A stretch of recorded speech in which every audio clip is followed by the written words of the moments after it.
Got some wind on the way.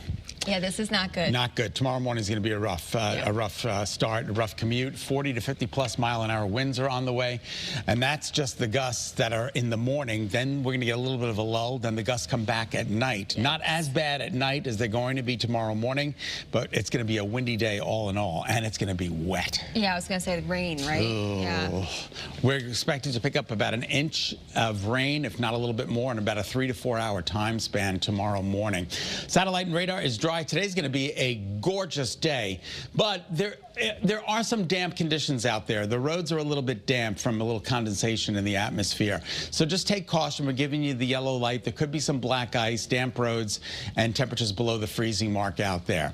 Then after tomorrow, the next big thing is Tuesday. And that's the day before Christmas Eve. We're talking about rain and snow showers. That's really the only chance that we're going to see any snow, and it's very little impact is expected to be felt by Tuesday of next week.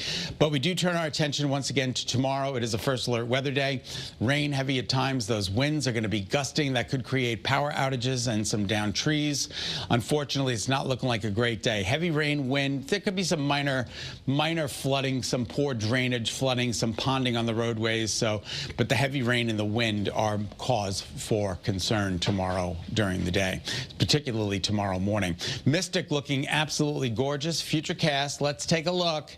We're good today. We're good tonight. Even 11 o'clock tonight, we're still dry, but then the rain rolls in, and here it is, 10 o'clock tomorrow morning through 1 o'clock in the afternoon, and then by 3, the whole system shuts down, and there could be some snow showers around tomorrow night, maybe some snow squalls tomorrow night. This is 6 p.m. as the storm system brings in cooler air, but not cooler today. Temperatures near 50 degrees along the shoreline. 55 tomorrow. If we do get to 55, that'll break a record. Then much colder on Saturday. Sunday, 44 with an isolated shower, and then cold as we move into Christmas Eve. All right, that's Check of Your First Alert forecast. Kate, good morning.